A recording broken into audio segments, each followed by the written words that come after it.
Hi, everyone. We're going to go ahead and get started. I want to welcome you to Engage Cleveland's 9th annual Cleveland Young Professionals Week. My name is Ashley Basil-Ecken, and I'm the president of Engage Cleveland. For those of you not familiar, Engage Cleveland is a community engagement organization for young professionals and business and community leaders who are passionate about making Cleveland a lasting home for the next generation. Our work and our goal is to attract, engage, and retain young, diverse talent to the greater Cleveland area by connecting young professionals to people, jobs, organizations, and events. Cleveland Young Professionals Week is one of our signature events, and I would like to thank our sponsors and partners for their dedication to the young professional community. In particular, I would like to thank our bronze sponsors, Code 3, Fifth Third Bank, Fund That Flip, Key Bank, the NRP Group, and RPM International, Inc. Our community sponsors, Benish, BDO, BWX Technologies, Inc., Carnegie Companies, Lincoln Electric, National Interstate Insurance, Staffing Solution Enterprises, and WKYC. Additionally, I want to thank the City Club of Cleveland for hosting this event today. I'd like to introduce Dan Malthrop, CEO of the City Club, to share a few words. Thank you. Please, no, don't applaud. No, please don't. No, thank you. But you know who you should applaud? Like the one dude. Give him a round of applause. Just kidding. Hi, everybody. I'm Dan. I'm just trying to lighten the mood here a little bit, but it's great to see all of you. My name is Dan Malthrop. I'm the CEO here of the City Club of Cleveland. Welcome to all of you. The City Club is a 110-year-old organization. We were founded in October of 1912. Devoted to conversations of consequence that help democracy thrive. So in addition to making our facility available to great organizations like Engage Cleveland, we do forums on behalf of the community, about 100 every year. And they range in topic from, last week we had Betsy DeVos, the former Secretary of Education. A couple of months ago, we had the State of the City with Mayor Justin Bibb. We had about 700 people in the room for that one, but not in this room. It was a different room. And so we have national politics, local issues, conversations about economic development, conversations with visiting authors, all sorts of things. When it comes to the kind of overlap with Engage Cleveland and Engage Cleveland's mission, really we're the place where a lot of people come to get informed and to connect with like-minded people in the community who also care about issues, care about solutions, and want to find out how they can get involved and get connected. Our board president is in the middle, Kristen Baird Adams here. And yes, please, yes. And Dr. Mester and Teresa Metcalf Beasley are no strangers to our stage as well. We're delighted to have Laura on the stage today too. But thank you all so much for being here. If you'd like to find out more about the City Club, visit us at cityclub.org and find something on the calendar coming up that you're interested in, and then give it a shot. See what you think. And if there's nothing on the calendar that interests you, if you look at everything that's coming up and you're like, no, I'm not interested, then find my email address and email me and tell me what you're interested in, and I'll make sure that it gets added to the calendar in the future. All right, thanks so much for being here. Ashley, I'll give it back to you. Thank you. All right. Thank you, Dan, for those remarks and for hosting us today. I want to thank all of you in the audience. This is such a great room to look out onto. And so we want to encourage you today to take photos, grab quotes from these speakers. These are amazing women. Use the hashtag CLEYPWeek and tag @EngageCleveland. Share those on social media.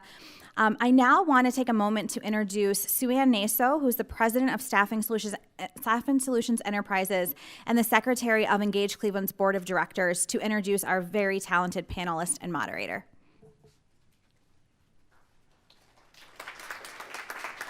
I need my glasses to be able to read my part. Thank you, Ashley. It is my pleasure to introduce to you our should be 4 panelists, but we're down to 3. Unfortunately, Andrian Horton notified us this morning that she's sick and unable to make it. So we'll be able to spend a little more time with the other 3 today. So first, Kristen Baird Adams is the Chief of Staff at PNC Office of the Regional Presidents at PNC Bank. Prior to her current role as Chief of Staff, she served as the Chief Operating Officer of the Regional Presidents and the Chief Communications Officer. That's a lot there. Kristen has an extensive background in corporate communications and holds a bachelor's degree in journalism from The Ohio State University. She has held numerous board positions throughout the community and currently serves as a board member at College Now Greater Cleveland and the City Club of Cleveland. Give everyone a wave, Kristen. Next on the end is Dr. Loretta Mester, who has been the president and CEO of the Federal Reserve Bank of Cleveland since June of 2014. Dr. Mester graduated with a Bachelor of Arts degree in mathematics and economics from Barnard College of Columbia University. She earned a master's and PhD degree in economics from Princeton University, where she was a National Science Foundation Fellow. Prior to being named President and Chief Executive Officer of the Federal Reserve Bank of Cleveland, Dr. Mester was Executive Vice President and Director of Research at the Federal Reserve Bank of Philadelphia, where she served as the Chief Policy Advisor. So thank you for coming as well. And next to her is Teresa Metcalf Beasley. She is the chair of the Public Law Practice Group at McDonald Hopkins, LLC, and has 25 years of legal experience. Teresa is a graduate, over 10 years. Teresa is a graduate of the University of Alabama and Cleveland Marshall College of Law. She has received many honors, including Crane's Cleveland Business Notable Women in Finance in 2018, Cleveland Marshall College of Law Alumni of the Year in 2019, and Best Lawyers in America in 2021. Great accomplishments.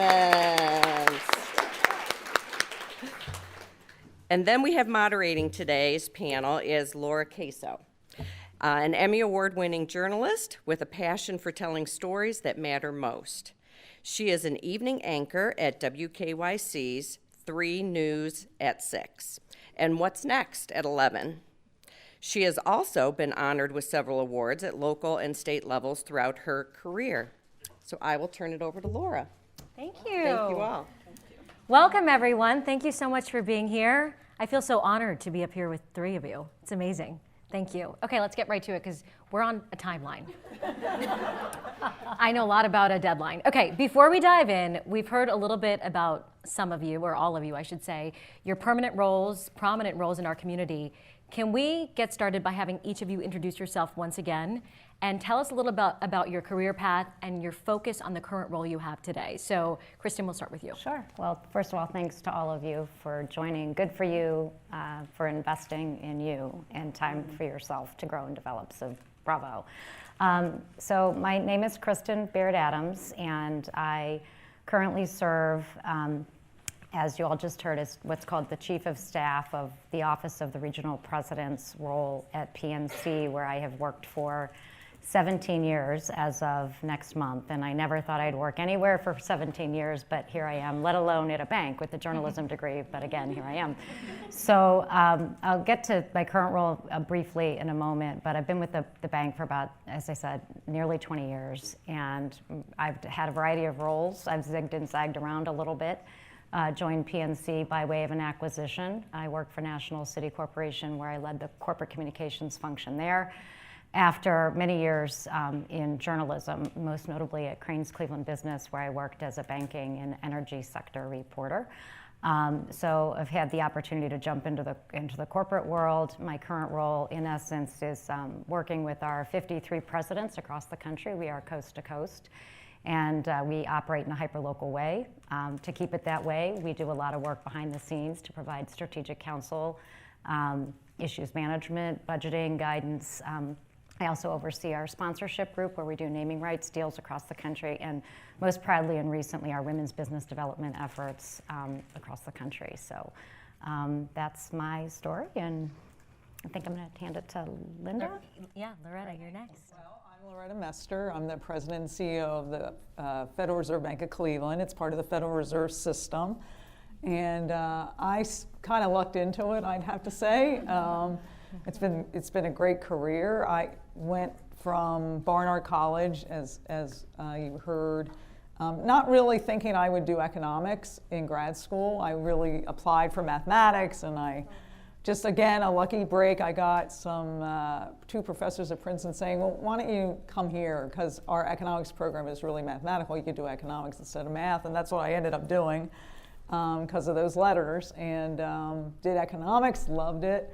And I actually met my husband at Princeton, and he was also doing economics. And then, you go on the job market, and it ended up being that he got a job at University of Pennsylvania, and I got an offer from the Philadelphia Fed, and that's kind of how it happened. It really was lucking into it.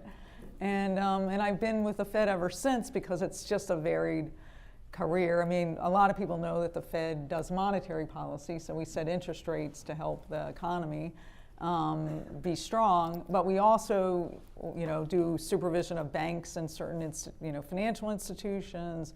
We run payment systems. You've heard that we're actually implementing an instant payment service that'll come online next year.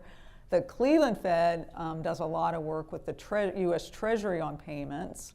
And then, of course, we're monitoring the economy all the time. And we have, a community development area that's really in our communities trying to really promote economic development for both people and communities. And I think those are the things that really kind of keep me going. It's that variety of activities that we're responsible for, and really thinking about it as a way of sort of giving back to the public. The public service aspect of my job is really what's interesting to me and keeps me going. So with that, I'll turn it over to Teresa. Thank you. I have to first say thank you for being here. I'm very humbled to be with these ladies, including Laura, learning her story, because they're just fabulous and amazing. And I remember when Kristen, through the acquisition, when you came to Cleveland, you were part of of PNC, and now I'm on the stage with you. And I told Dan when I came in, I said, I've never been on the stage at the City Club. So I'm really grateful. I've been in the back. I hosted a City Club event at one of my law firms, and I got to ring the bell. But and that was really cool, y'all, to ring the bell. So I just want to say thank you, and thank you to all of you for attending, because you are taking time out of your day to be here. And I talked to just a few people, not as many as I wanted, to see why you came. So thanks for being here. And what are we talking about, our history? Yes. Okay. And your role today. And how my you role got there, today. Just a little bit about that. Is there anyone from Lincoln Electric here present? Oh, bummer. So actually I started law school. I went to law school part-time and worked at Lincoln Electric full-time. When I graduated from University of Alabama, I came home, not sure what to do. So my dad ended up getting me a job at Lincoln Electric, and they actually created a job for me. I was the assistant to the administrative assistant of the VP of HR. So I really didn't know what this meant. My parents were not college grads. I did not have mentors at the time to know you're working with the C-suite at Lincoln Electric. I was part of the inner circle because, again, they didn't know what to do with me. Here's this kid, she's got her degree and she's going to law school.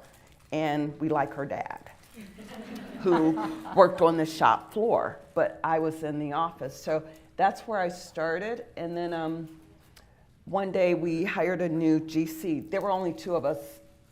I worked in administration. When I passed the bar exam, they put me in the law department. That made two of us.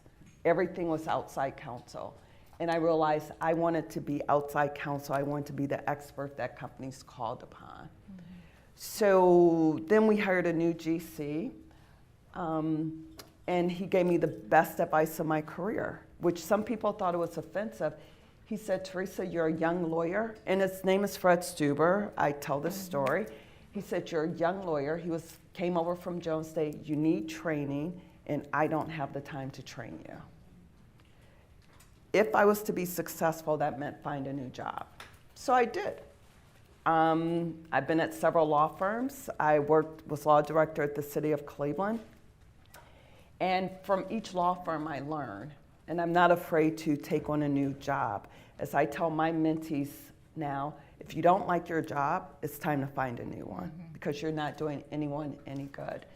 So I'm at McDonald Hopkins now. I've been there a little over 3 years. They gave me the opportunity for a leadership position and more leadership positions. So that's why I'm there. I chair the public law group. They did have a public law group that sort of stopped functioning, so I went there to revive it. We have about 6 people in our core group, about 12 in the whole group, and we are doing things, and I'm so excited. And many of you say, well, what's public law?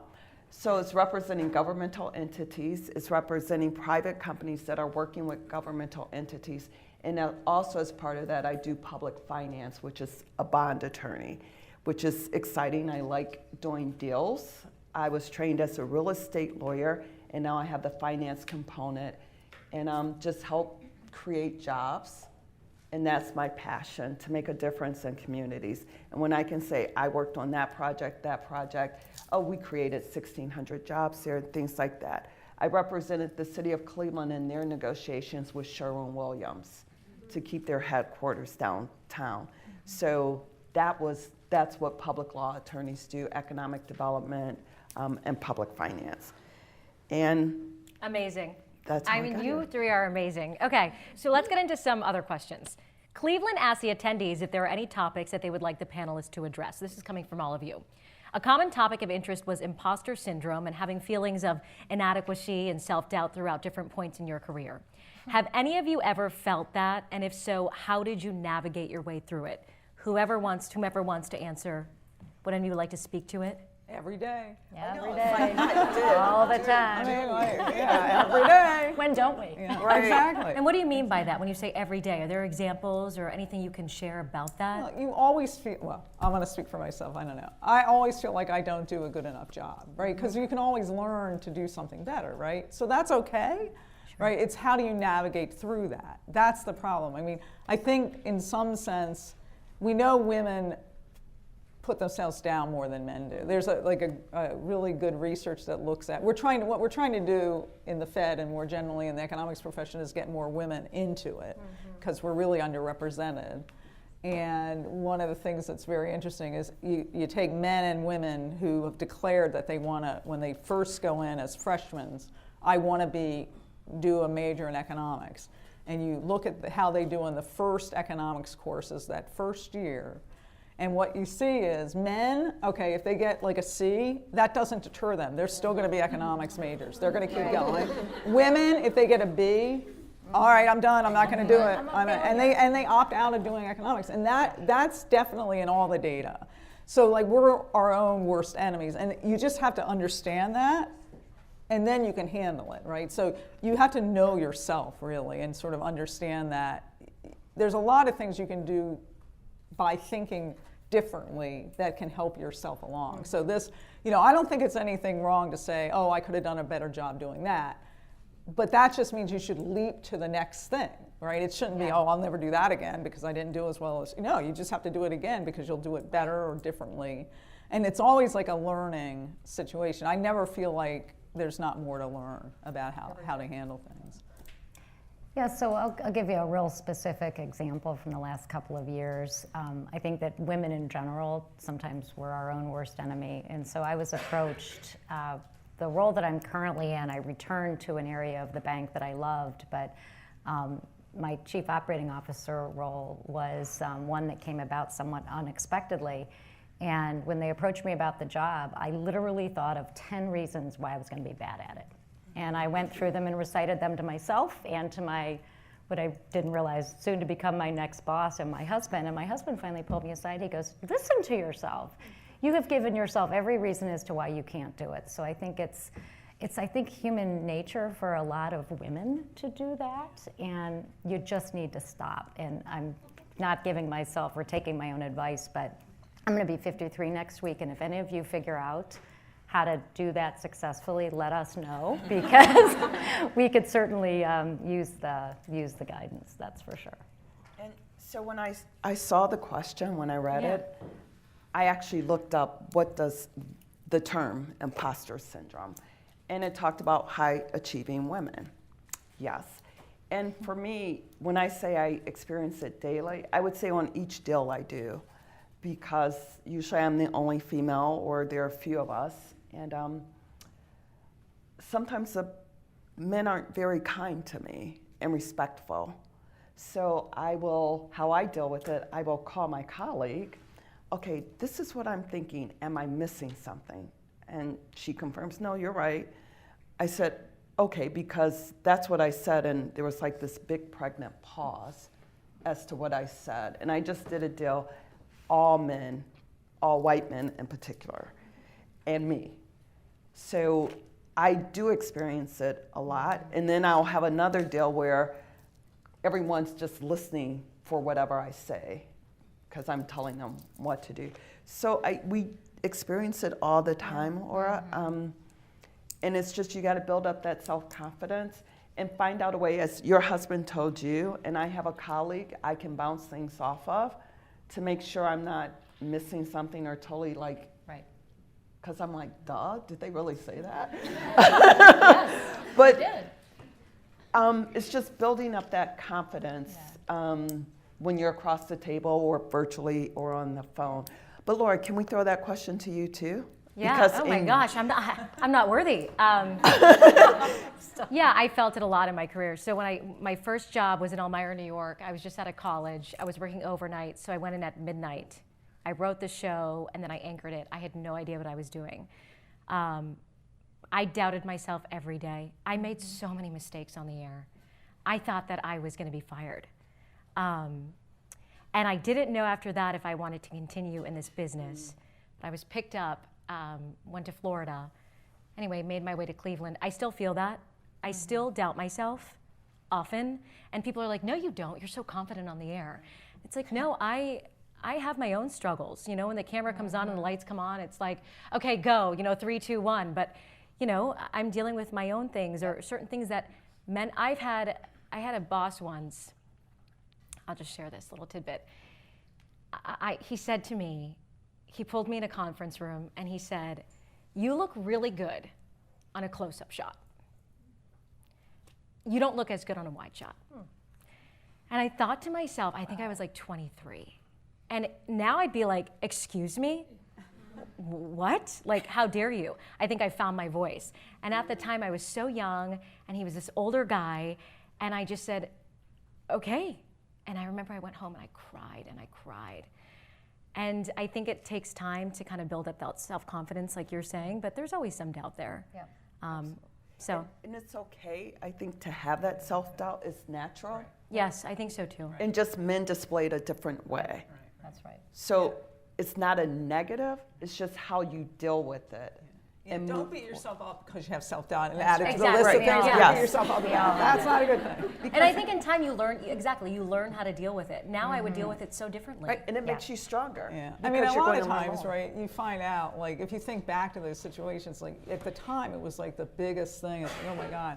Most of the things that we do are not that big of things, so, like, by the time time has moved on, you think back, it's like, why was I so worried about that Right. thing? I have all these other things now that I have to, seem much more important. So again, it's making sure you have the right mental thought about things. It's like, so I think it's empowering in the sense that you can control how you feel about things. Right? And that's the biggest thing. It's controlling how you react to things and not trying to change everybody out there. Like you, right, had someone say something to you that was very, I would say, inappropriate, right? But you didn't let it flummox you. Yeah, you went home and you had a drink and you cried, but then, You know, keep going. I'm assuming. Right, yeah. I would have had a drink. A But big in glass any of case, wine, yeah. You dealt with it. Right. And so that's the biggest thing. It's just keep moving forward. And when I took this job in Cleveland, that same guy called me up because I worked for the same company. He said, I heard you took this big job in Cleveland. I'm so proud of you, amazing. And I said to him, I'll never forget what you said to me in that conference room. He He said, I don't remember that. And I said, I do, and I always will. And that's okay, because now I would react, and he was so embarrassed. But anyway, it's just comes full circle. Wait, Okay. did you remind him of his comment, though? Yes, he forgot about Let it. me replay it for you. Yeah, and I didn't. Okay, Kristen, this question's for you. You've worked in various leadership roles throughout your career, of course. How did you navigate, we kind of talked about this, but if you can further on it, how did you navigate power structures early in your career versus later in your career when you had more of a leadership role?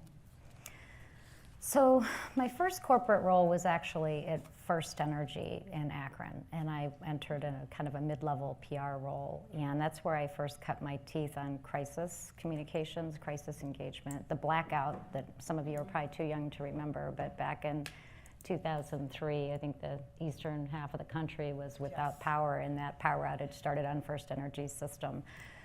I was in an environment where I literally was one of maybe two women. It was a very white male-dominated corporation, and honestly, I didn't spend a lot of time thinking about being young and a female. I focused on what my dad taught me, and that's put your head down, work really hard, and never be afraid to ask a question at the right time, right? So there's no stupid questions, but there's really poor timing.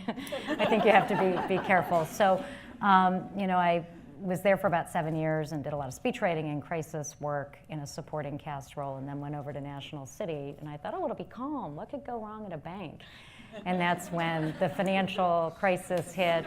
The bank was in a downward spiral, and I was the chief communications officer for that company when it was almost taken over by the regulators, and it was devastatingly difficult personally and professionally. But I honestly, I just really listened. I worked harder than anybody else, and that worked for me. I think I was sometimes oblivious of some of the forces that I know were there that probably were counter to my success. But that's, I jumped in, I was a team player, and when there were difficult moments, and I avoided people that I knew were a problem. And I didn't really ever have to directly engage anybody. I really didn't run into that many people, but there were a few. But I would say that sums it up. And the other piece too would be finding my balance. I wouldn't say I've always had it right, but I'm a mom, and I have a blended family of now 6 children. And there was no flexibility when I was starting out, and remembering what was important to me back then when it was a lot harder was really essential to my happiness and my grounding and my ability to kind of make those decisions in the moment at work. Because my kids lost out a lot, but the company lost out a lot too at times. So I think that would kind of sum it up. Wow. Speaking of being a mom, Teresa, you took an uncommon career path while working at the law firm, deciding to first focus on family and then become a partner in the firm. Can you talk about what guided you to this decision? What advice you might have for young women who are debating between work and family? So, another interesting question.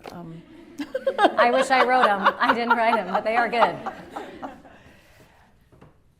So how did I make that decision? So I was at a small firm, Walter and Haverfield, and it was a family firm per se, as everyone had kids. And my mentor at the time, Jack Waldeck, he was the one picking up the kids, taking them to doctor's appointments. His wife worked, Sherry, she was an educator. So it was natural that family came first. Our client base understood that families came first. I would be in meetings with clients. Teresa, you have to go pick up your kids. And this is a client telling me, because we talked, it was personable. And I've only billed 1,800, most associates bill 1,800 hours. It's 19 now, I think. I've only billed 1,800 hours once in my professional career, and that was 1,801. And I just decided family was more important, and I needed to be home for them. And I guess I just chose my family first, my kids. And when I went to the city of Cleveland, that was a 24/7 hour job. I headed up the real estate department. I headed up, I was chief counsel. I got promoted several times. It finally became law director. And yes, I remember the blackout. I was at the city of Cleveland. And that saying, working for a female mayor, Mayor Campbell, it was Tim Mueller and I, we both had kids, and we could say, Mayor, we have family duties, so we can't do a 5:30 meeting tonight. And she would say, okay. So it's just speaking out loud and letting people know, and it works. So I did not, partnership, I guess it was on the horizon, but if I would have stayed at Walter and Haverfield, I knew I would have made partner. I just decided to move around because people were calling and things like that. So it was a conscious decision. And in my life is God, family, career. You will always have a job. You will always find a job.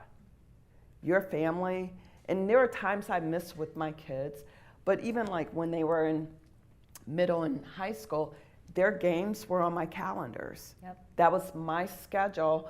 And with them being different ages, I might have to go here and then go there to catch the first half, second half. And during this time period, I did divorce, so that was another thing. You too?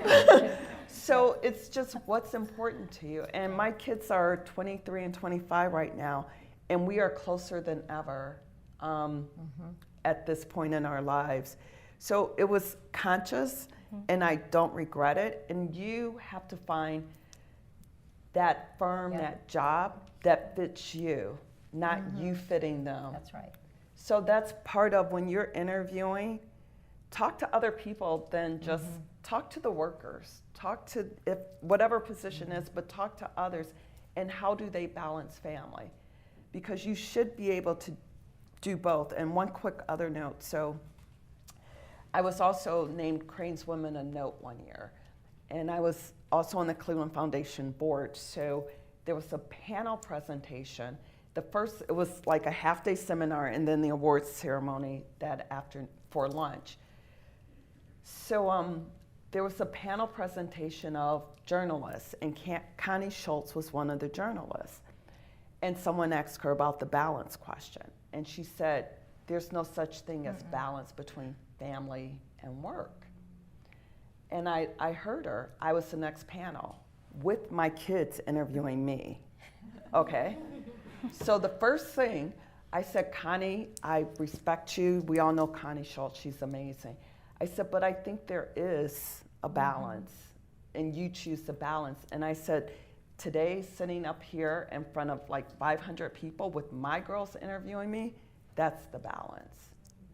And Sherrod wrote me a note after that because she told him about my comment. But it's what you create and you control. Yep. You're in control?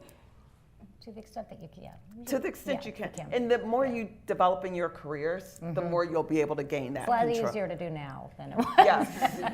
Yeah, and that's why I didn't make partner Yeah. right away, because Yeah. that's not what they wanted, but Right. it's what I chose. So I agree. Yeah, I have a baby, and like ever since becoming a mom, career was definitely number one, and now my baby and my husband too, but it's the baby. It's the baby. Yeah, and it is the baby. Okay, Loretta, this is long because you're involved in so much, so I'm going to list them. All right.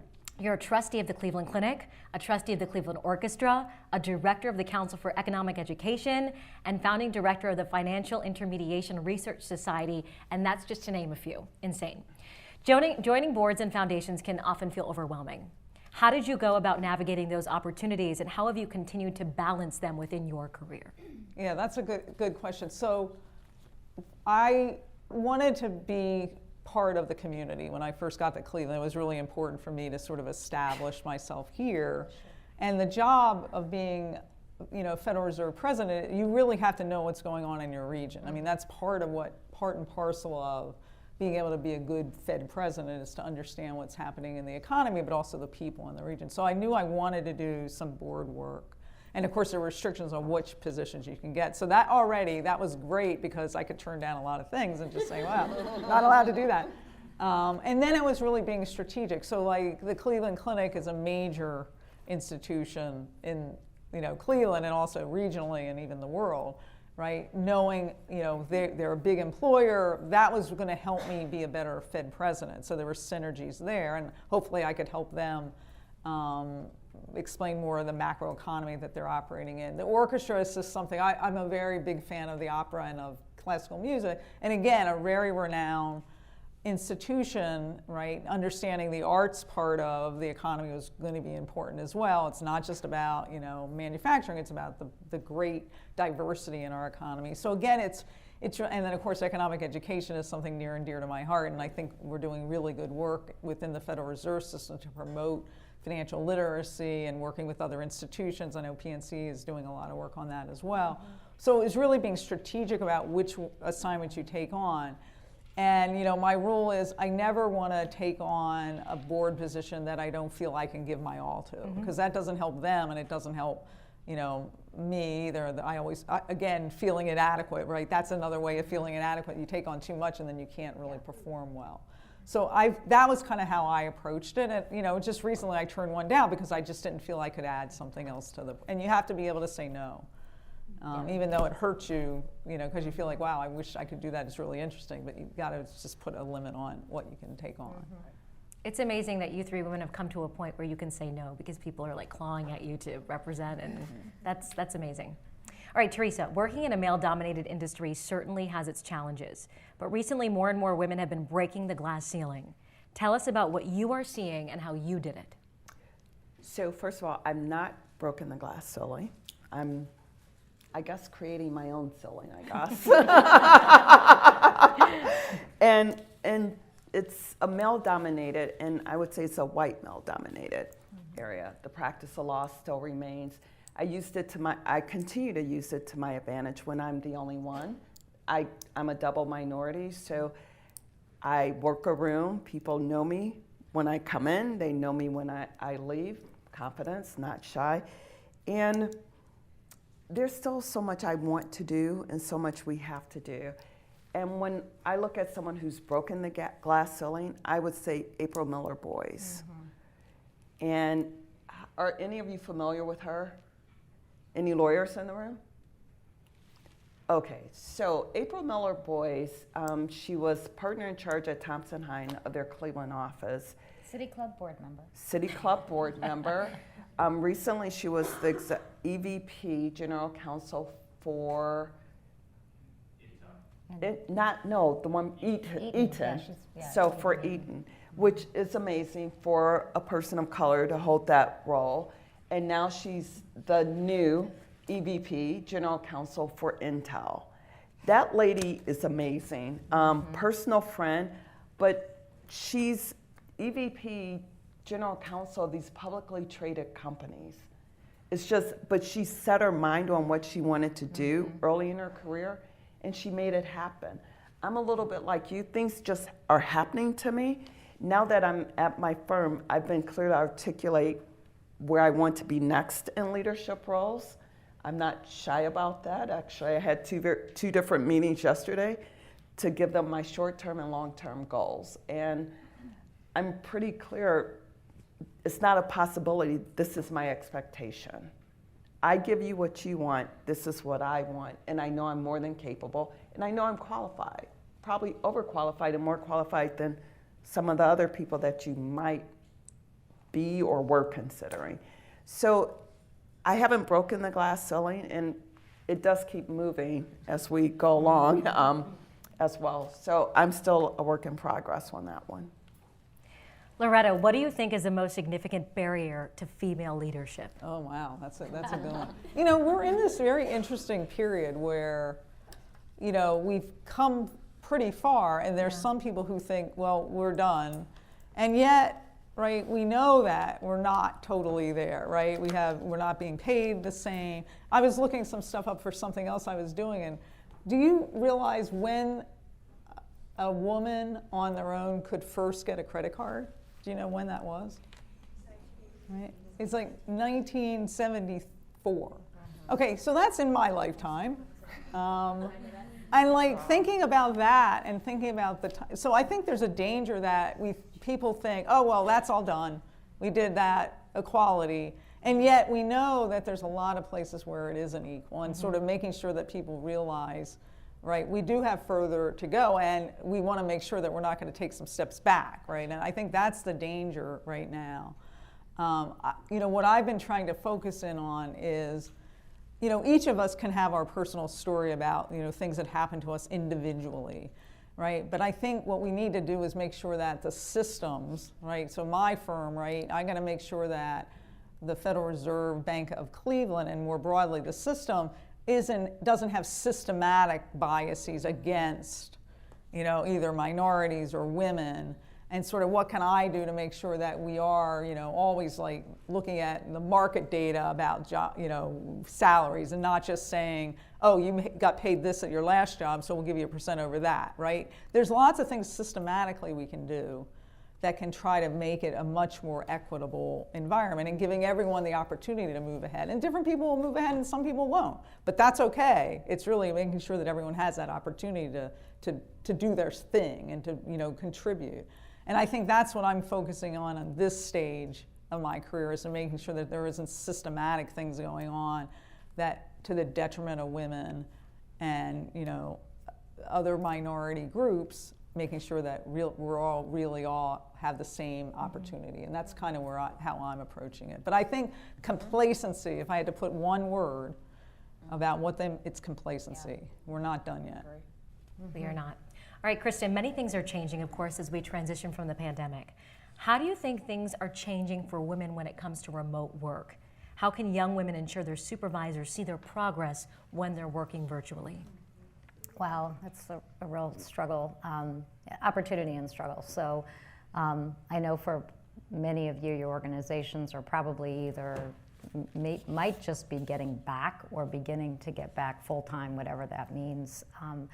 I think that whether it's your profession or work that you do in the community, if that's in fact what you're interested in doing, you have to be really intentional about being present. And as much as you can succeed, I think, in virtual roles, and some of them are permanently virtual now, you really, especially at this stage of your life and your careers, you have to have face time, if possible. And there's just, from my perspective, no way around that cultivation of personal relationships and the growth and development that you get from that. At the same time, I know, as I mentioned, we have six children. We have a blended family. 2 are in college, 3 are out, and we took custody of our nephew 4 years ago, so I now have an 8-year-old. And I am back in the thick of kind of trying to balance the professional demands of my life with practices, and everything apparently now starts at 5 o'clock because during the pandemic we kind of, everything wound back, but I'm directly benefiting from what this move to more remote work has meant for society. And it's made a huge difference in my life. And I know for a lot of women that I work alongside and within the community and in business. So I think it's been a huge asset and a huge benefit. But I think the downside is that I think it's easier for women to get sucked into the demands of the personal stuff. Not that men don't carry their fair share. I know my husband certainly does. But you have to invest in you. And especially at this stage of your career that most of you, I'm guessing, are in. And it does require face time if you can get it. And that investment in yourself, I think, is really, really important. So true. Okay, to all of you, we'll start with Kristen, we'll go down the line. What advice do you have for women to help support and uplift other women? Be kind.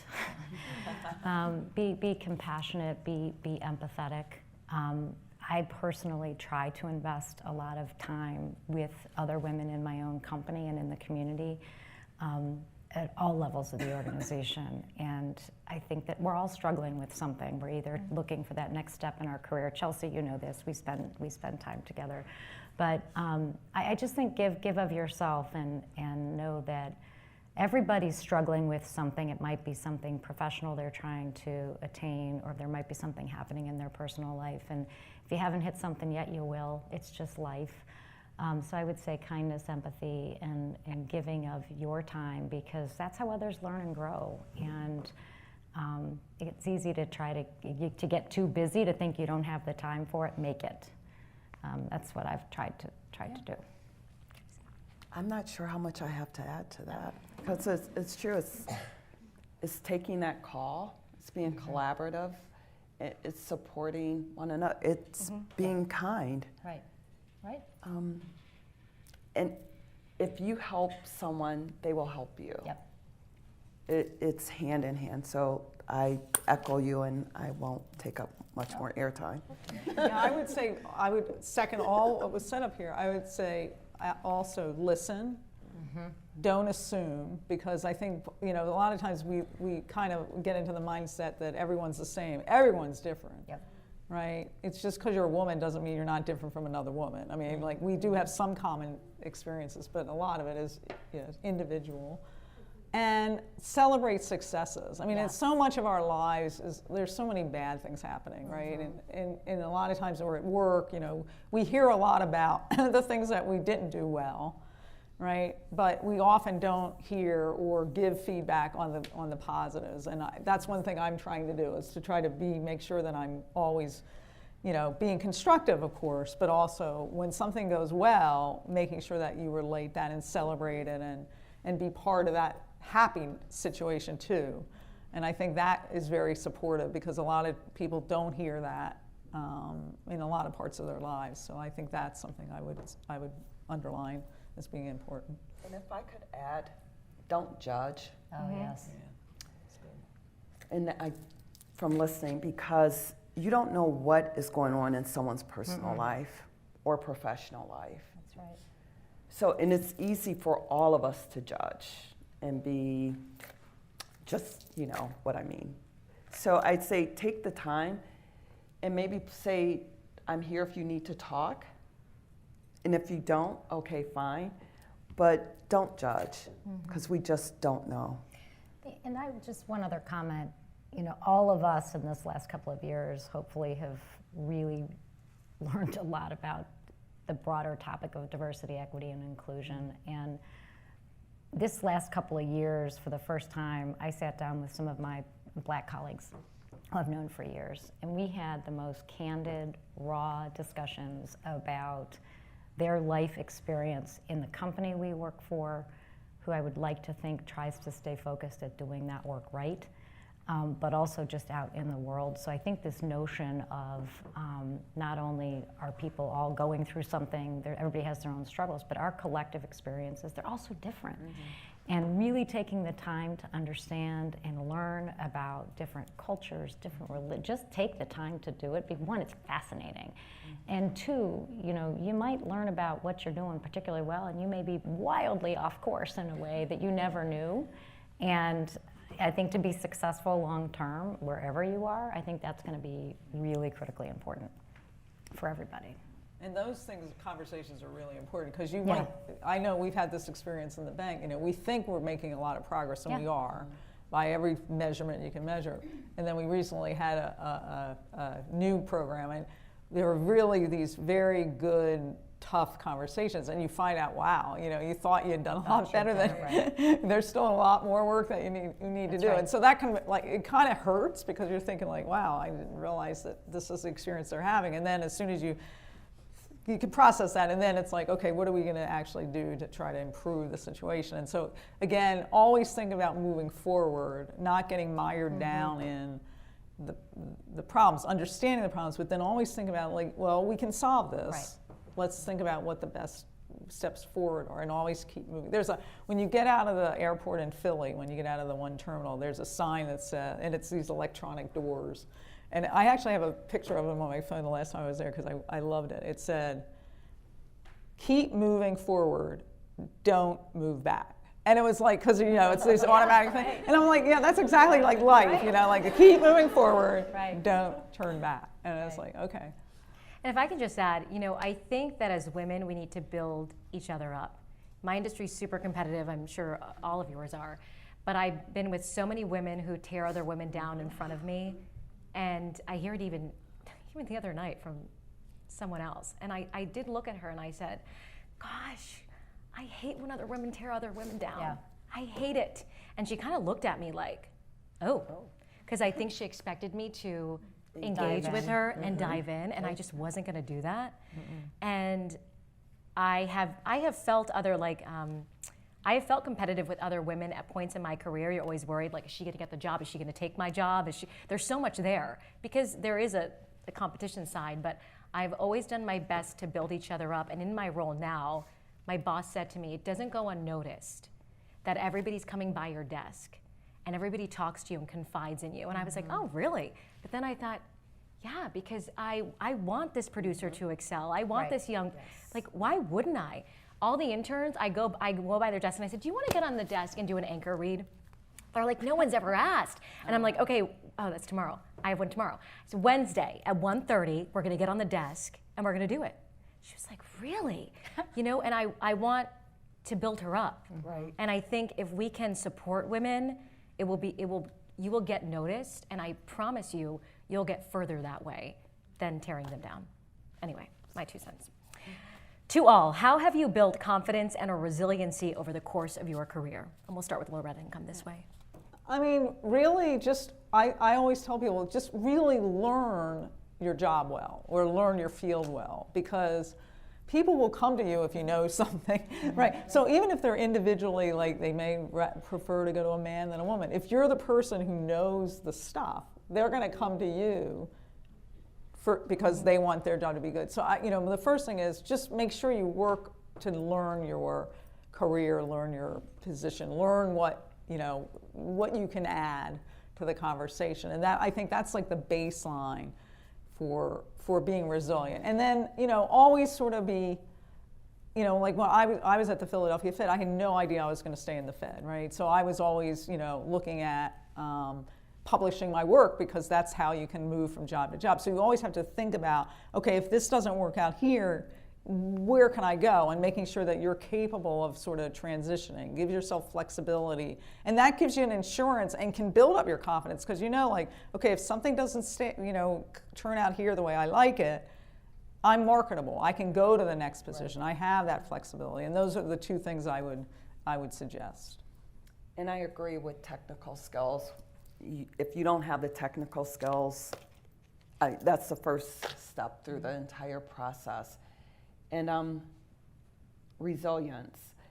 It's not necessarily knowing, for me personally, not knowing when to ask the question, but when not to make a comment. Mm-hmm. That's a good one. Because sometimes it's so hard. That's very good. You all know what I mean. When not to make that comment, and that's Better when you left call your unsaid. friend and you tell them what the issue is and what happened and what you wanted to say, Right. or not sending that email. But knowing the technical skills, people do call you as the expert, and not being afraid, I don't know the answer, but I'll get back to you. That's good. Rather than just Yep. giving a BS answer that won't fly.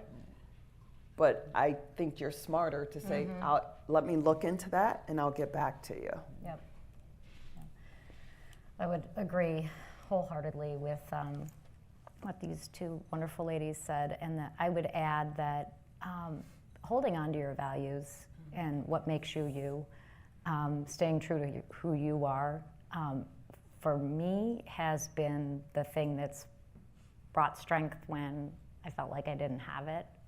But that to me is really, really important. And we're all built differently, but making sure what's most important to you, as Teresa said earlier, and it really struck me, you'll always have a job, but the other things in your life that keep you ticking, right? Whatever your family construct is, whatever that might be, you may be married, you may be single, whatever that life is. But that's kind of what I've always tried to stay focused on, and I've had that out of balance, I'm sure, a time or 2. But that's, at the end of the day, that's what's most important to me, and everything else is kind of a layer of detail, and it helps you kind of put things into perspective. So that's what I would offer. The thing you said about knowing when to speak, I think that's a hard thing also to balance, because a lot of times I kick myself because I didn't say something. I thought later, well, I wish I had said that at that point. But you do have to be careful not to just spurt out something that isn't helpful. So that's a hard balance. That's something to think about when you're in these meetings, when to contribute when to sort of rein yourself in, and that's a hard, that takes learning over time. It's not, you're not going to get it right immediately, and that's a hard thing. And if you're not sure about the email, don't send it. Yeah, For sure. Don't hit send. If you're not sure, any doubt, do not hit send. All right, well, those are my questions, and now we're going to open it up to you all for Q&A. We have a mic, I believe. So Kelsey will kind of bring it around. Yes.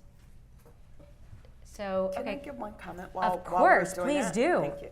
So, one of my favorite books is Harold and the Purple Crayon. Has anyone read this before? I read it. It's a good book. And if you saw my notes, everything's in purple. But let me just read. It's my favorite color too. One evening, Harold decided to go for a walk in the moonlight, but there wasn't any moon, and Harold needed a moon for a walk in the moonlight. Fortunately, he had brought his purple crayon, so he drew a moon. He also needed something to walk on, so he drew a path. Why is this one of my favorite books? Because we create our own paths. We all have our purple crayons. Was that a clap over there?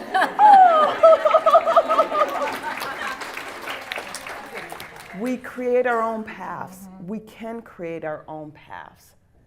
So the job you're in today, great job, but there's might be an opportunity for something else. Promotion within that organization. It may not always be that straight line. You may have to create your own path. So when I was in the YWCA's leadership boot camp program many, many years ago, this book was read. It's a leadership book, but it's a day-to-day book on creating your own path. So just keep that in mind. And that's why Harold and the Purple Crayon sits in my office. And it reminds me we can create our own path. So that's it. I love that. Awesome. And I end up with the first question. That's okay. I guess a part of wanting to be a leader is getting yourself out there and open, even if you're a little nervous. So hi, I'm Jaquay. I work for Key Bank. I've been there about 5 years. But something interesting about me is I actually have a background in broadcast media and graphic design. But I work for a bank full time. I live a nice life. Is there ever, did you ever have a hobby or something else that you were really passionate about? And did you try to, at a time to do both, or how did you determine what was the balance of career, what success looked like for you? To anyone on the panel. Thank you. I'll go, and I wouldn't say it's but I'm actually a pretty physical person. I like to, I'm very athletic, and it has been my, but it's been my mental, it's my way of keeping things in balance. In fact, my family makes fun of me in the morning if I haven't run or done something. They're like, you better get out there, because this day is not gonna go well. But I actually love that realm. And early in my day, when I was back at Cranes, I was sort of part-time on the side teaching some fitness courses, and I just thought that was really kind of fun and exhilarating. I'm not going to have time to do that anytime in the near future, but to your comment about kind of having your background in working in a bank, you can have phenomenal career paths in banks. Being a non-bank, I'm the non-banker over at PNC, and I have zigged and zagged around that organization because the needs are so great. So good for you, but you can certainly explore other paths there. And if you have a passion or a hobby, just pursue it with your whole heart to the extent that the time that you have, because you don't want to lose it. You want to lose that passion.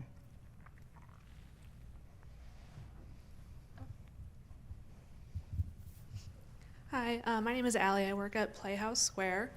My question for any or all of you is, has there been a time in your career where you felt really discouraged, and how did you empower yourself to get through that period of time?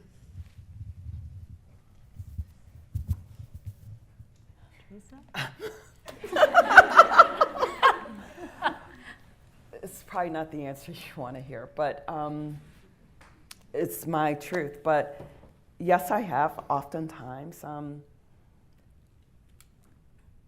Being the only one and being not respected.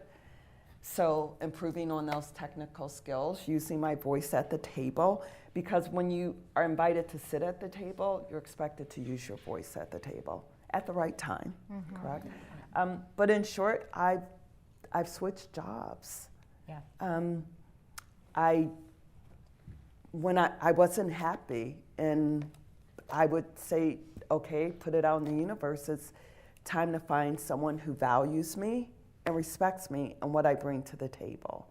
Because I know my self-worth, I know my value. And on this last job hunt, I was talking to several firms, and it was just such a different vibe. And where I am now, the culture is so different. I am part of the team, part of the leadership, and they want my opinion. And when I give it to them unsolicited, most of the times they still want it. I made a comment in an email the other day. I probably should have just reserved it for an in-person meeting. And the comment was, Teresa, call me to discuss. But I had to switch jobs because my health is important, my mental health, my physical health. And when I would make the decision to leave, I was actually depressed from each job. And I knew I was depressed. I would go to work and I would close my door.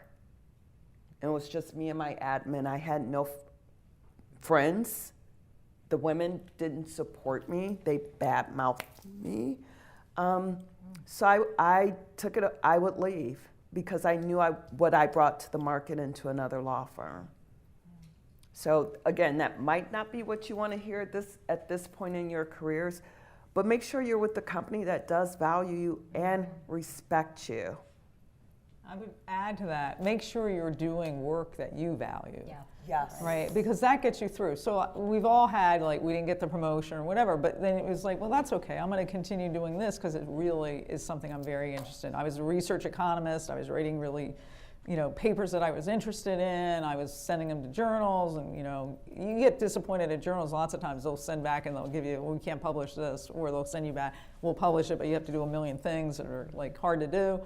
But as long as you love what you're doing, that can really get you through. If you get to a point in your career where you don't really like what you're doing and you don't like the firm, you've got to change, right? If you get to the point where you still love what you're doing and maybe you're a little angry at your boss because they didn't give you the promotion or whatever, you can still do the work that you think is important work. And so that's how I approached it in my career. That's why I ended up staying so long in the Fed. It wasn't that, everything worked out. It's like lots of times, like I didn't get the promotion there, but I stayed because I was able to do the work I really liked doing.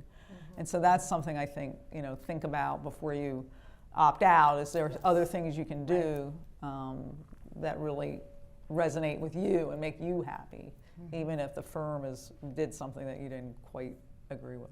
Right. Yeah, I would just add that I think we've all had those moments. I think that is when you have to dig in really deep and remember that attitude is everything. And it's so hard. And I remember when National City was acquired by PNC, and I had just been beat up all around. I was the spokesperson for the bank, and we were in the headlines all the time, and it was this constant pressure cooker. And we got acquired, and I just had this negative attitude about it. I didn't like the leadership. I didn't want anything to do with it. And someone pulled me aside, and it was the best advice that I ever got, was that you are wearing your emotions on your sleeve. There's no question about how you feel. It's on your face. If you don't want to be here, leave. But if you want to stay, adjust your attitude. And I did. And it's almost 20 years later. Well, actually, no, more like, I guess, 15 years later, but I think that we all have those moments, but I agree with what they said. If you're unhappy, you need to invest the time and find what you want to do alternatively, and in the interim, just kill them with kindness. Hold your head high, put on great shoes, be really happy, just kind of, even if you're miserable, walk with purpose until you figure it out.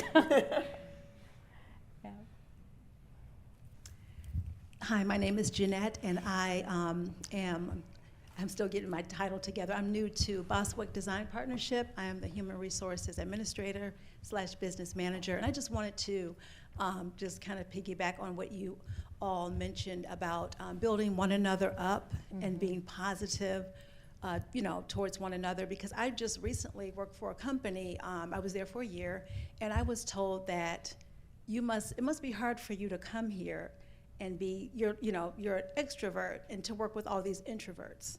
And I was talked about. I was, not, having that mentor.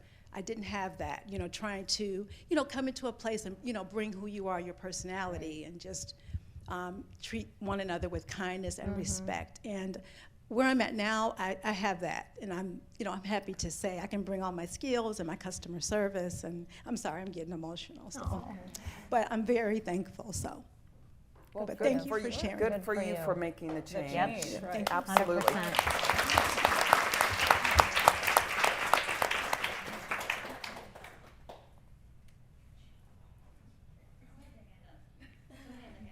Sorry. Just hold them up very high.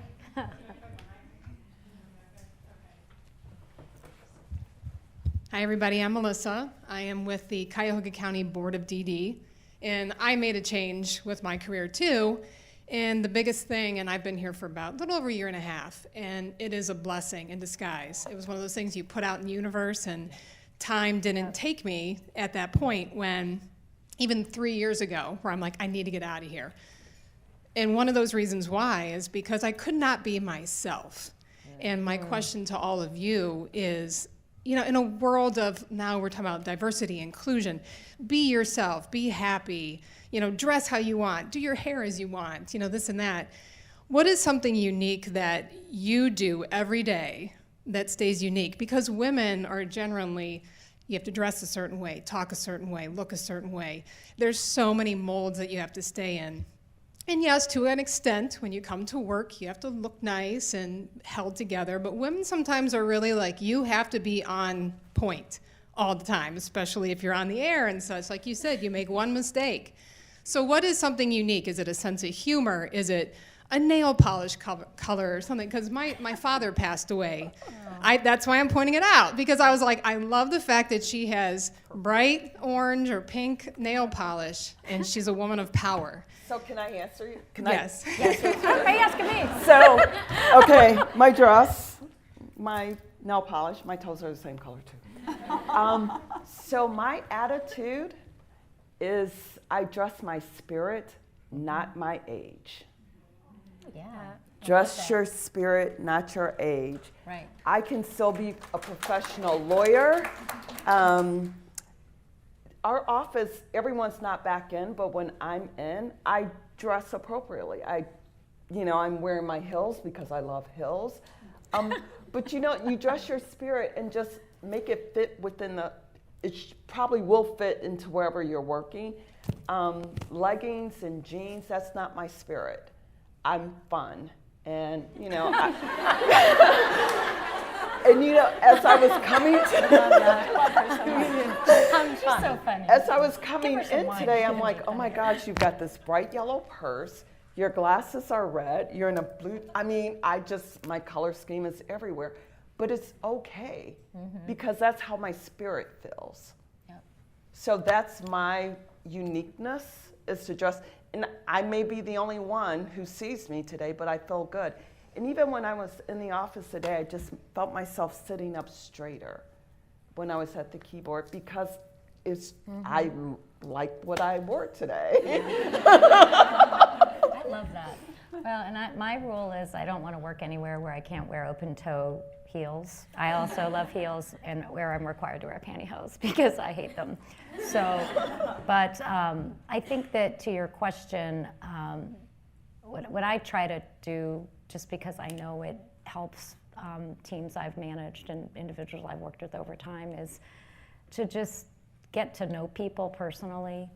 One of the roles I had in the last few years was a department, it was about 100 people on the team, and I did one-on-ones with every employee twice a year and really tried to get to know them and to get them to open up to talk about their lives, their families, whatever, if they have families, not everybody does, but my specialty is particularly young working moms or working parents, and asking a lot of questions about their kids. And the other thing that's very important to me personally is, and our organization, we have a lot of employee business resource groups like a lot of big companies do. The smaller organizations don't always have the chance to have those. And we have a military EBRG, an African American EBRG, and we have an LGBTQ plus EBRG. And as the mother of a gay son who has been not treated fairly in many days of his life, for me personally, engaging with my colleagues that have come out or haven't yet come out, or just letting them know that I personally can relate, is just, I'm really passionate about it. And that's a pretty granular example, but not a lot of people would think of a financial services institution as being, you know, as open as that, and we are, and I'm so glad that that's the case. So hope that helps. And if I can just add, I guess one thing that I do every day on air is I wear my hair the same. And my emails gets blown up, okay? And I'm so used to it. I'm like, oh, the subject line's hair, here we go. It's constant. Is that really a thing? Oh, it's such a thing. Oh my gosh. So I wear my hair every day the same, one side in the front, the other side in the back, and one ear, whatever. And people, you know, say, change it up, what are you hiding? You know. And I am at a point in my career where I just don't care. Like, this is how I have a baby. I wear my hair in a ponytail. Sometimes it's very greasy in a bun. But here at the anchor desk, this is how I wear my hair. And people have told me they've changed the channel because of it. And you know what? Wow. Then it's bizarre. Then change it. Wow. So I'm at a point where I will respond to these emails, and most are women. Going back to the women building, it's very rarely men. And I say, you know what? This is how I feel comfortable. This is how I wear my hair. It feels good for me. I'm sorry if you don't agree with it. Sorry to offend you. Wow. But I think I've come to a point, and I've had news directors tell me, cut your hair, dye it blonde. I mean, I've done it all. Yeah. Cut it up, you know. And when I had a bob, I didn't feel comfortable. That wasn't me. I was 24. I didn't like it. I was uncomfortable on air. I didn't want to be on TV. I'm comfortable like this, and I think it takes time for you to just be like, you know what? Yeah. This is how I like to be. And if you don't like it, don't watch me. Yeah, go to another channel. I'm fine with it. But So. that's hard to do in the very beginning. That's I couldn't do it at the extremely beginning. hard to do in the very I couldn't do that probably till about 3 years ago, truthfully. Right. The end of my last job, this is my 4th news job, and the beginning of this job, when I came in, Cleveland viewers weren't like super receptive to me. I was a new face, I had this long hair, and I've come to a place where I'm just okay with, I think after having a baby too, Yep. and not losing my baby weight, like that was another thing. People would say, you dress differently now. Well, yeah, I dress differently now. I mean, I can't fit into my clothes and I'm not there. Like, you know, so I'm okay to say that. Hey, you know what? I had a baby, and this is me right now. So, and it takes time to get there. Yeah, it does. I call it, I'm in my I don't give a damn era. Yeah, me Yeah. I love it. At some point, it's kind of like, you know. When I first got appointed to the presidents of the bank, someone sent me this thing that they found on the internet. Someone had compared the way I looked to the Bride of Frankenstein, Elsa Lancaster. Actually, I like her, so I was like, it didn't bother me, but it was like, oh, that's a really nice thing. You know, all these things about, you know, you're becoming the president of a reserve bank, and all they said was, boy, she looks a lot like Bride of Frankenstein. And I was thinking, like, all right, I gave up at that point. I was like, all right, this is like craziness, you know. And if that's what they're taking away, it says a lot about them, not you. Yeah, right. It does keep you humble, though. Yeah, 100%.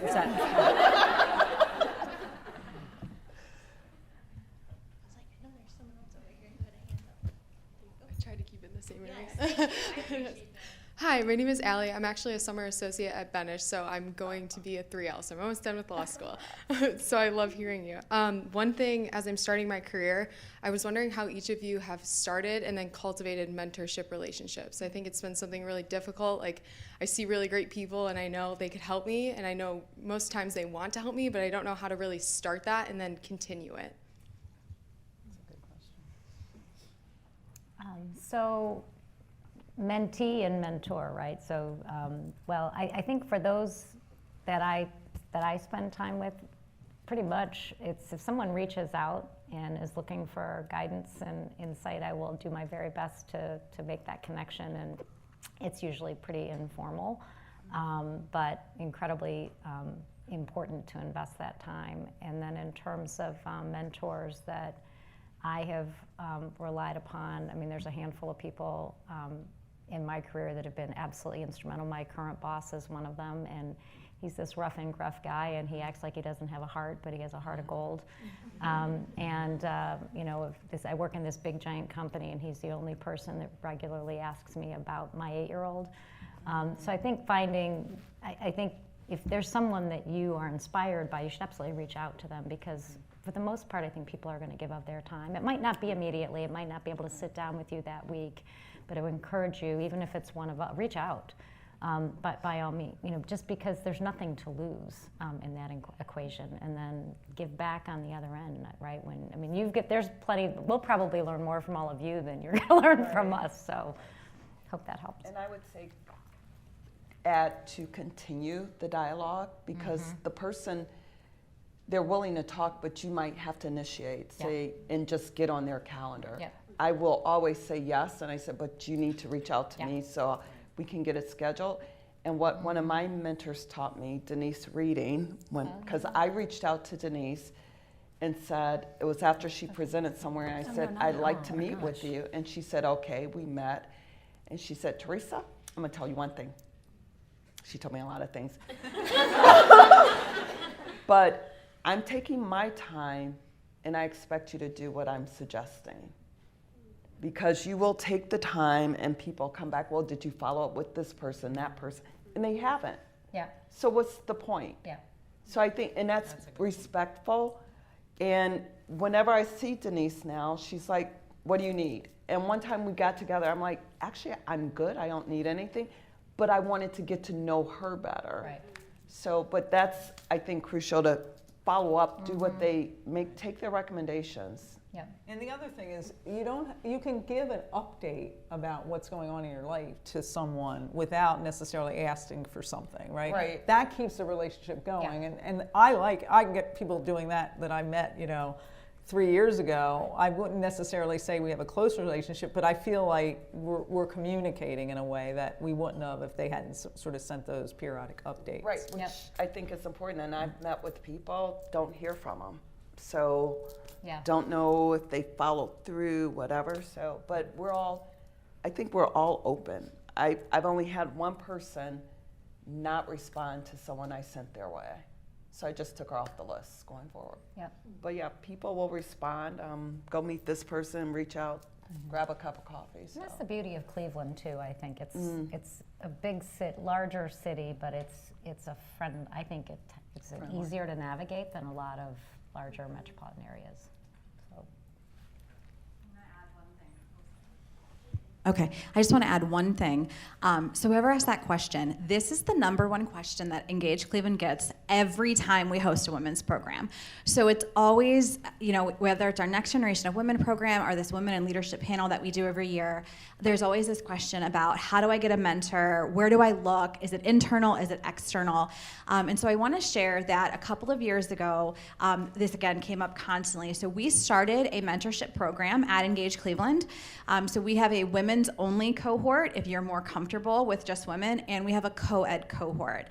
So not matched necessarily with somebody internal inside your organization, but externally, and we've seen really great success. So if you can't find a program inside your company, or you're still, hopefully you'll get hired at Benish and you'll be there for years to come. But look at programs in the community. As Kristen just shared, Cleveland is a very giving community. We right now have more mentors than mentees. These women want to mentor, and we don't have enough mentees to actually place them all. So for anybody, we have cohorts always January through June, and then July through December. Take a peek, because you'll never know who you'll get matched with. This time coming around, we have a state senator, we have CEOs of nonprofits, for-profits. It's a really, really just robust community. And we're going to turn it over here. We just have a few more minutes left, so we'll have a couple more questions. Hi, thank you for talking with us today. My name's Taylor, and I work for KeyBank. I actually just started a new position today, so I moved, and I'm here, so, but I moved departments, and it was actually kind of a hard thing for me to move, because I enjoyed what I was doing, and I enjoyed the team that I worked with every day, and I didn't have any problems there. It just felt like a new department was the best for my career path. So my question for you guys is, one, how do you fulfill your career in a new situation? I know this is my first career change, so it's a little nerve-wracking. And then how do you keep those relationships in your past position too? Well, you need to be intentional about keeping the relationships with the past. You can't just expect that to happen. You're going to just have to be always, reaching out and giving them updates about what you're doing, asking them what they're doing. About, when you're changing into something new, this is a great opportunity of learning, right, a new area, and you'll have a small runway, right? I think you're going to have the honeymoon period where you're not going to be expected to be the expert in the room yet. That's a great opportunity for you to learn and absorb and get to know people, and especially if it is a remote environment, you got to be intentional there too. But you have this great opportunity now in front of you where you can just absorb a lot, and I would recommend you take the time to do that while you're learning the new position, because I think that'll help, and you'll get to introduce yourself to a lot of people by going, I'm reaching out because I'm in a new position. Can you tell me kind of what do you do here and what can I do to help you in your job? That's a great opportunity that you have. And being intentional with those past relationships, you never know where those folks are going to be. Right, exactly. And might change your career path again. So I definitely would stay in touch with them and be intentional. Yeah, because it's a rich collection of experiences. Those who can figure out in large organizations how to navigate and build and keep relationships are those who I think are ultimately the most successful over time. And at a place like Key, it's connecting those dots. I think it's really hard to do in big companies. So bravo for you for having the courage to take the leap, because I think sometimes, and my guess is it was maybe lateral. And zigging and zagging around an organization, I think, is one of the most brilliant things that you can do. It's not always about that promotion and that next extra buck. If that's what you're focused on, you might find that's not going to serve you. It's important, right? Especially for women who, by the way, 257 years before we close the economic gender gap, which is crazy unless we accelerate and we look at pay equity, it's crazy. But those are just a couple comments I hope are helpful. Okay. Oh, is this working? Okay. This will be our last question.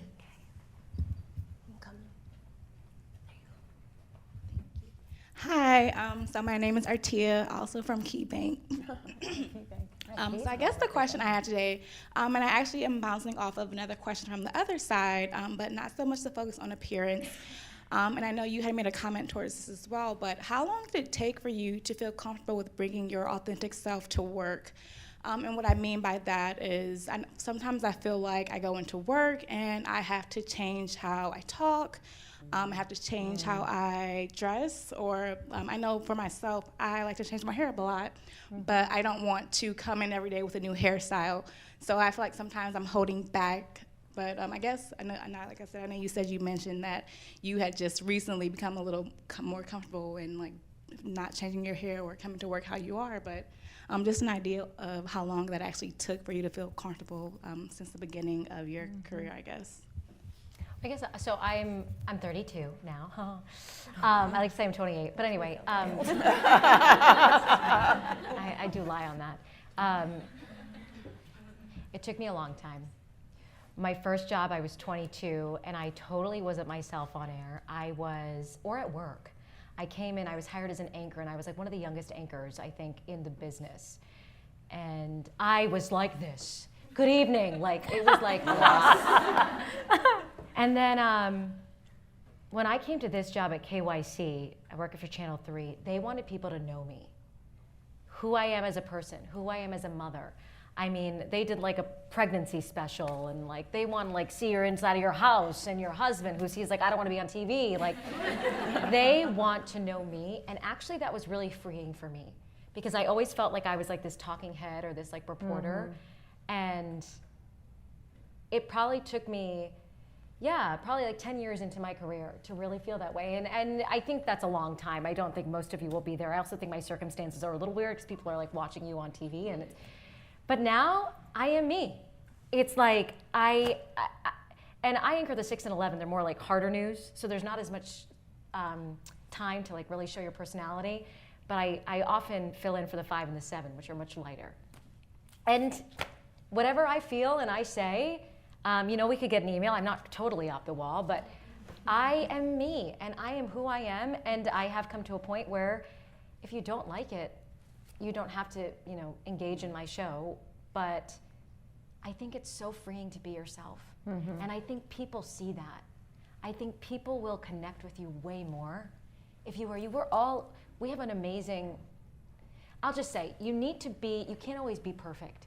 We have some amazing people in my industry, and they're amazing readers. Like, they don't make any mistakes. They're perfect. But I talk with bosses, and I do a lot of like, picking talent now a bit. It's like, who are they? Show me their imperfections. I have them. We all have them. We're human. And I think that that's a beautiful thing. So. For me, it took much longer. Just being in my field, my profession, and not until I had my own clients in a book of business did I feel comfortable being my authentic self, because it is a white male-dominated area, and I had to fit in as they expected me to fit in. But once I did it, I was done. And now you're you. And now I'm me. But it depends on, I think, also the career, what you're doing, and how and where you hit that certain point in your career, because we're always proving ourselves throughout the process. And, in terms of the fashion piece of it, right? That's, I think we're in a much more relaxed environment now. Thank God for the pandemic. I'm like Teresa. I actually like putting on. For a while during the pandemic, I was working from home and putting on a jacket. My husband said, "What are you doing?" I'm like, "I don't know," but I'm at work. but I think that your whole self. I turn 53 next week, and never have I felt more comfortable in my life. But it took a while, just being me, making the choices that I make, kind of not apologizing when I have to kind of leave at a certain time because I have family obligations. That takes a while, but I think we should all feel comfortable bringing our whole selves to work. But as we all know, there are still barriers for all of us that exist, and we just have to kind of get after them every day and try to overcome them. So. Yeah, I don't feel comfortable at work. I don't bring my authentic self to work. But I don't mind that. I mean, I think there's a little bit of too much like sharing sometimes, and I think, my authentic self is, I guess, not to be authentic, maybe. But it works. But it works for you. It is what it is. Yeah, but I think it must be very difficult in places where it's an all male, white. I don't have that experience, even though my field is very male-dominated. I never felt like, oh, I'm a woman in a male field. It just like wasn't something that really was an impediment. I think it must be really hard for people that are in fields or businesses where it is all white and where it is, all male. And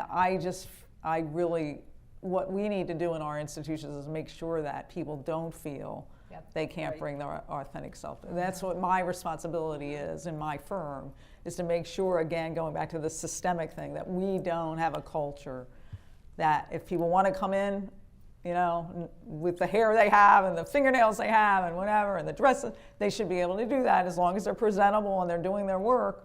We shouldn't care about those things.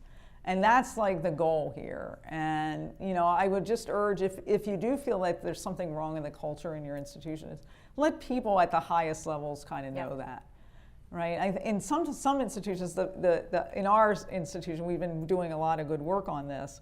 The hardest group sometimes to convince is the middle management group. Yep. And so, you know, sometimes if you just tell your boss, sometimes you don't get the reaction that you hope. You might have to go a little bit farther up in the hierarchy if it's a hierarchical institution, because I think a lot of people are trying to do the right thing in their firms now. And I agree, it's changed in the last 3 years. I think there's an awareness now that things aren't perfect and there's more work to do, and people really want to do the right thing.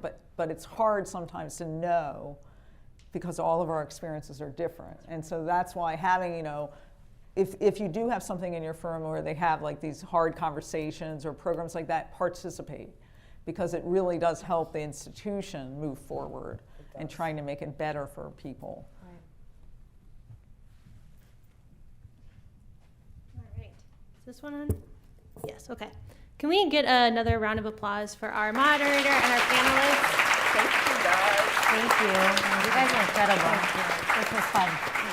Well, thank you all for attending. As Ashley mentioned, we do really value the feedback from all of our attendees. So we'll be sending a survey out to all of you on today's event. So please take a few minutes, fill that out. As Ashley said, it directly impacts what we do for our future programming. So we really appreciate you doing that. You can continue to share photos from today if you just want to tag @Engaged Cleveland. We love to share out what we're doing in the city and in the community. And also, I encourage all of you to look at some of our upcoming events that we're hosting. We're rolling out some new programming for mid-career professionals. And we're also hosting our first awards ceremony that we'll be hosting here in the fall.